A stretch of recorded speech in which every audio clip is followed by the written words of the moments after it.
There was nothing between my two ears, only drink.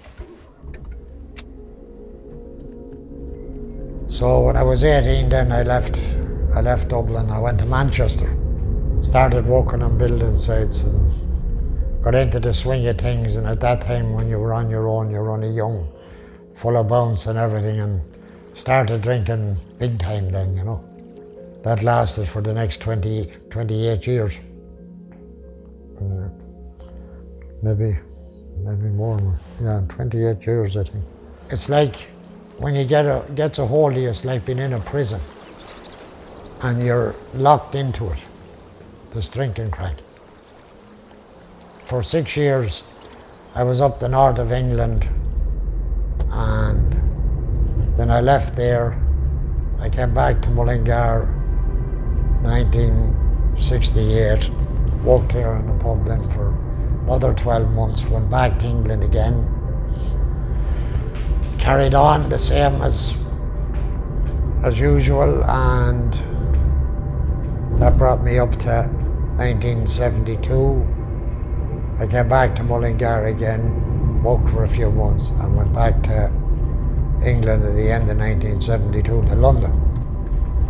And I got stuck in London then for the next 20 years. It was just non-stop party, party, party. One night I decided I was going to stop drinking, and I started to hear these voices. This wasn't anything going on in my head. I heard these voices with my ears, loud and clear. It was the voices of two guys I knew. These guys were going to fill me in. I decided I was going out, so I went out, and I could hear the voices moving away from me as I went. I finished up at Liverpool Street Station at 6 o'clock in the morning, and these voices telling me it would be better if I went under a tube.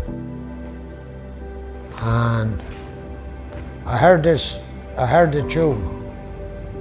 It was coming up the tunnel at the time, and I was going to throw myself under the tube.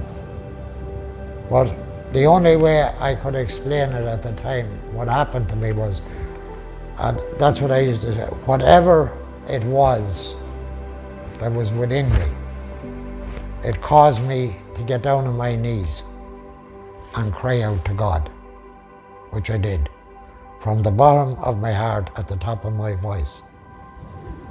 And like that, next thing is there was 6 cops standing around me. So when that train pulled into the station, I finished up. I got on the train. I didn't go under it.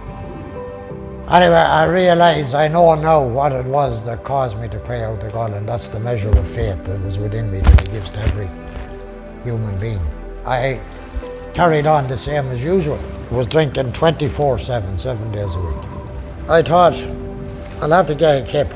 I can't, I was being flat out for a full solid week. Every time you woke up there was a drink in your hand, going to sleep. I just wanted to have a good kip. So I went up to the Wellington Hospital where I'd been with my heads, and I signed myself in. And when I got up on Sunday, I was as right as rain. I was ready to go. And I headed for the door. The man said, "Where are you going?" "You can't get out till tomorrow morning." I nearly went ballistic.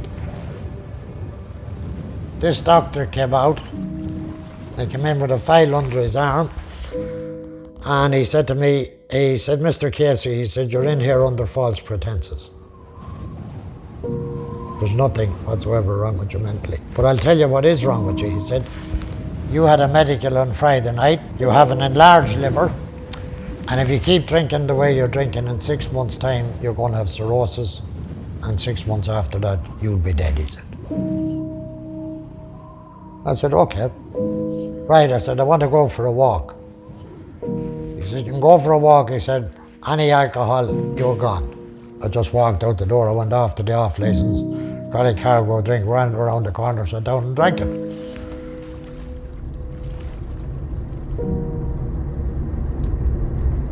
So I came back to Mullingar in March, carried on the same as usual.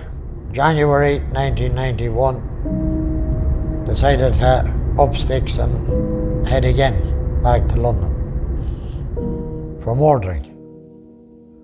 So on the way, I decided I called to see my sister up in Newbridge.